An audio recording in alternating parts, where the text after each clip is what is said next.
There's a popular idea that music is finished. That everything worth saying has already been said, and everything worth hearing has already been recorded. It's usually delivered very confidently, often by someone who hasn't enjoyed a new song in years. According to this theory, music peaked at some point in the past, usually around the same time life felt simpler and everything hadn't gone slightly to shit. As someone trying to make music now, that's encouraging, so I wanted to work out whether this was a serious argument. I'm not a historian, I'm not an industry expert, I'm just someone who writes songs, studies journalism, and occasionally wonders why I'm doing both at the same time. The idea that all the good music has already been written comes up everywhere. Online, in interviews, in comment sections where nobody seems particularly happy. But the more you hear it, the less clear it becomes what people are actually complaining about. Is music really running out of ideas, or has it just stopped sounding the way they want it to?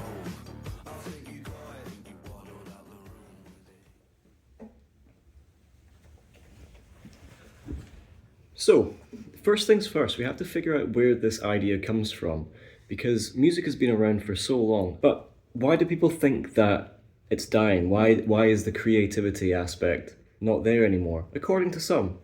Well, a lot of it stems from the idea that there are only 8 notes. Sort of 12. I'll try and explain this in the easiest way I can. So all of these notes are between the octave of E. So that's all the notes that you have to work with, to write anything, to be creative with. Record shops are often used as proof that new music doesn't matter anymore. Rows of familiar album covers, safe bets, records people already know they like. Thorn Records opened in Edinburgh in 2022, which makes it practically newborn in record shop terms. It's run by Mark Thorn, who spends his time watching what people actually buy, not what they say they care about online. Like most shops, the classics sell best. Both sell well, but the classics are meat and potatoes. Do you know what I mean? They will always be here. Some of these records have been paying rent for decades for other stores. They're dependable, low risk, emotionally familiar, but Mark was pretty clear about one thing. New music is the lifeblood of any record shop, at least it should be. It's a way of keeping it fresh and moving forward. Nostalgia helps, but it doesn't keep the lights on forever. I think one of the things that Thorn Records particularly does well is curating and taking care of classic albums, but it wouldn't be as interesting, it wouldn't be as exciting, it wouldn't be as fresh, and perhaps we would not be getting such a range of people through the door. New records arrive every week. Some disappear instantly, some sit there gathering dust. Most land somewhere in the middle and quietly find their people, which is messier than the music is dead theory, but also closer to reality. Why does new music still matter to me? Well, because it would be boring if you just listen to the same stuff that's just been out forever. You know, it's always fun when a new band comes along and totally annihilates, you know, the circuit, and people pay attention to these new bands. Everyone loves classics, but new music it's evolution. It's the human race just evolving and finding different ways of blowing your mind or making you cry, making you just think. And if you can't have anything new, then there's almost no point, you know? It's like, why do people keep creating? Selling music and making it are very different things. I mean, we'll always sell Dark Side of the Moon, but fuck's sake. Oh, fuck off. It's easy to talk about originality when you're not the one staring at a blank screen. Much harder when you're trying to actually make something and avoid hating it.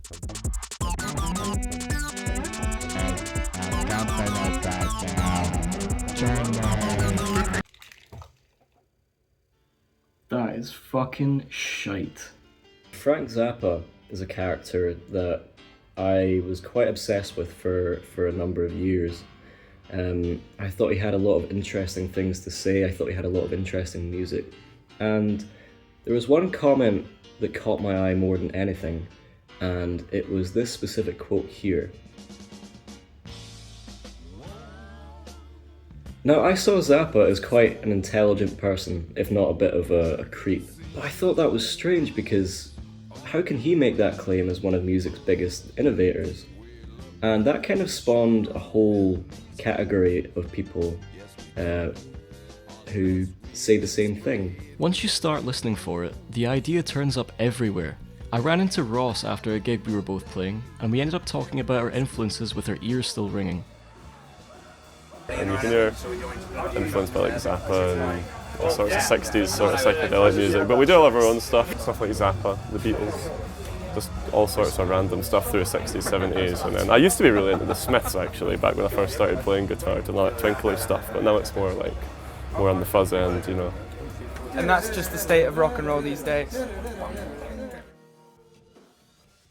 When I play gigs, I hear this kind of thing all the time. People talking about their influences. Zappa, the Beatles, the Smiths. It can start to feel like everyone's working from the same reference list, which, if you're in the mood to be pessimistic, sounds like evidence. But influence has always worked like this. Nobody starts from nothing. Everyone starts from what they love. And if originality was just about new sounds, then everyone with the same influences would end up sounding the same. That's not what I hear when I'm out at gigs. So I wanted to speak to someone actively and successfully making music now. Getdown Services are a band that don't really sit neatly in one box. Their music is simple, repetitive, sometimes intentionally annoying.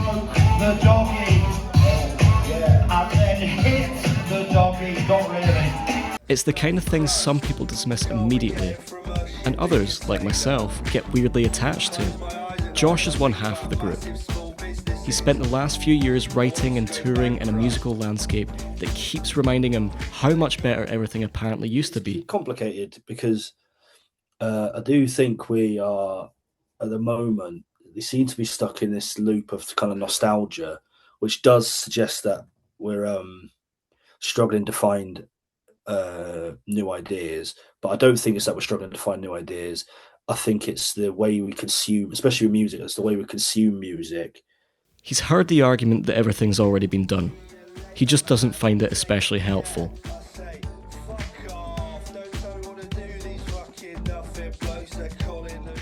I think people have probably always said stuff like that. Even before music, they probably said it about fucking books or cave paintings or whatever. Mainly because if you genuinely believed it, you'd stop immediately, which would save a lot of time, but it would also be boring as hell. Because if I sit down and go, I'm going to try and make X, Y, Z, it just very rarely comes out right. It doesn't, it just doesn't work. There's always something about it that just feels too forced. Or every release we've done, there's probably about 40 or 50 songs. It's the stuff that makes sense, that makes the cut. And the stuff that makes the cut is normally where you've some kind of instinctive thing has driven it. One explanation that kept coming up was how music is discovered now. Things like TikTok and stuff like that. Stuff blows up on that, or blows up, or gains traction some other way. That's more less cynical. And these Spotify and record companies, they chase that and try and claim some glory and try and sort of the sort of vultures on it. So for all of their evil and wrongdoings, it's not credit, but we wouldn't be where we are if it wasn't for Spotify. Algorithms are very good at giving you more of what you already like. They're less interested in giving you something that might confuse you, or irritate you, or make you think, I don't get this, before eventually changing your mind. The best stuff is stuff where you hear it and you're like, I can't believe no one's done that before. It's so obvious, but it's not. So clearly, there is plenty out there, but maybe your algorithm just isn't showing it to you. Bands have been reinterpreting ideas for decades anyway, so why is this era the one being slated for it? Cigarettes and Alcohol by Oasis is note for note the same riff as Get It On by T-Rex, but it doesn't sound like the same song. It's the same notes, same rhythm, same tempo in the same key, but it doesn't, if you play those two songs side by side, you could go, oh yeah, it's the same riff, but you wouldn't say it's the same song. It doesn't even feel like the same song at all. They feel completely different.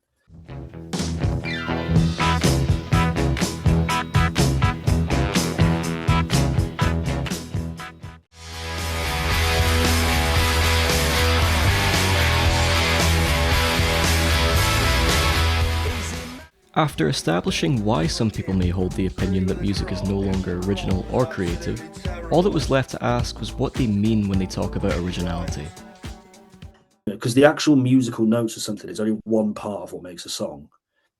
The rest of it is like all the tiny little choices that the artist has made, and the way it sounds, and the time and the place, and all of that. If you can boil all that stuff down, that's what originality looks like, I think. So after speaking to Mark, Ross, and Josh, I realised that most creativity comes from some form of influence, which could perhaps suggest that music truly is dead and unoriginal. But there's one teeny tiny bit we haven't touched on yet.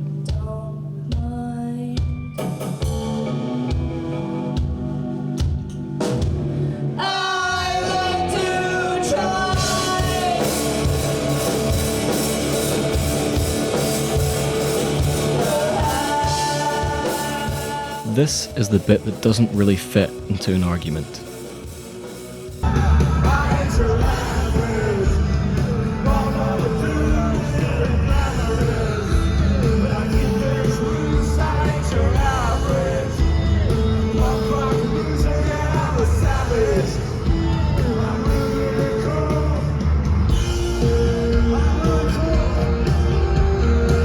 It's loud, it's brief, it's gone.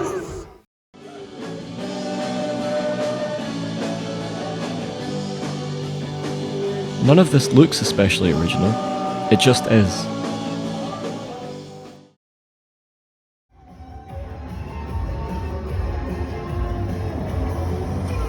Most of the time, originality doesn't announce itself. It doesn't arrive with a press release. It turns up in small decisions. What someone chooses to play, what they leave out, the way a room reacts. It's not dramatic, it's just specific.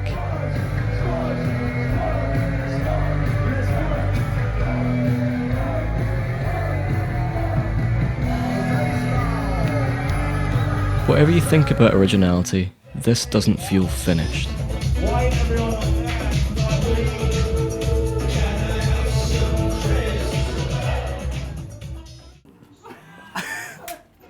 What have I done?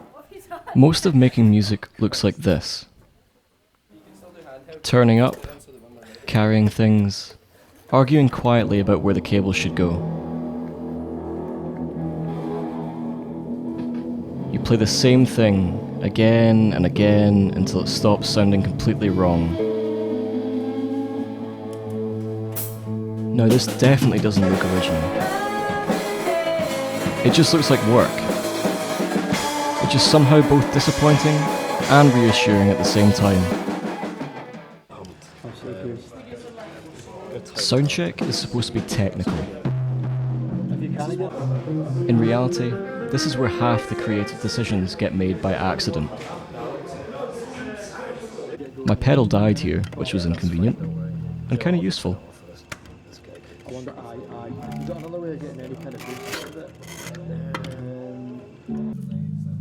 My main pedal died halfway through, which meant the song changed whether I liked it or not. The room has opinions, so does the equipment. You don't argue with either, you just adjust and pretend that was the plan. So that's the polished version of how things change. But most of the music I end up remembering doesn't live in clean recordings or well-lit videos.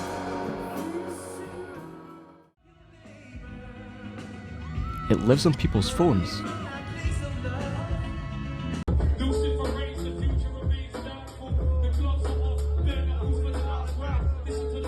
Shaky clips from the back of a room, audio that distorts the moment things get loud, someone laughing just out of frame. The pedal dies, the mix is off, the chorus is missed because someone started recording too late.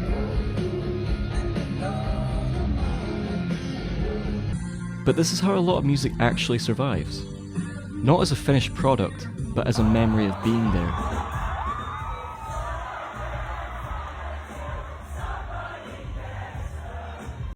It can feel like everything's blending together because the way we watch it is the same every time. But the rooms are different. The people are different. The reasons for being there are different. That stuff just doesn't fit neatly into a clip. But it makes sense in the room. Not because it's perfect, because it was there.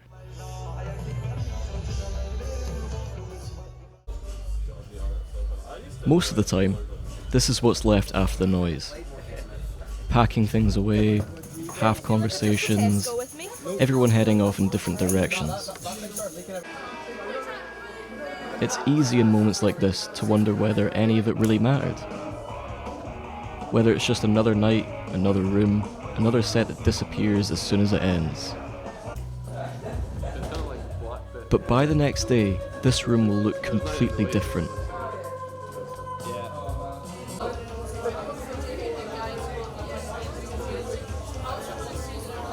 A different band, a different sound, a different set of reasons for being here.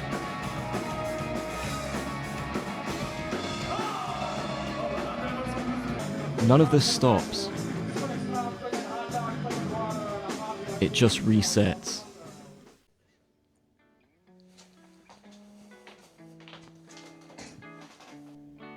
I think part of why the idea that music is dead sticks is because it's comforting. It lets you decide that you've already heard what you needed to hear. And sometimes I get that. There are nights where everything I make, or play, or write sounds like something I've already heard. But then I remember that nobody I spoke to behaves like music is finished. People are still buying records. Still going to gigs.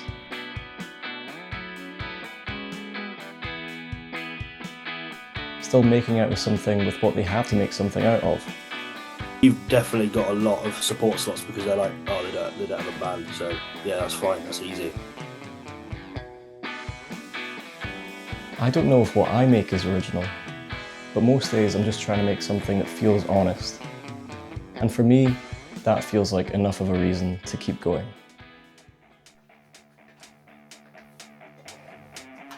Over 10 times I was asked to wait.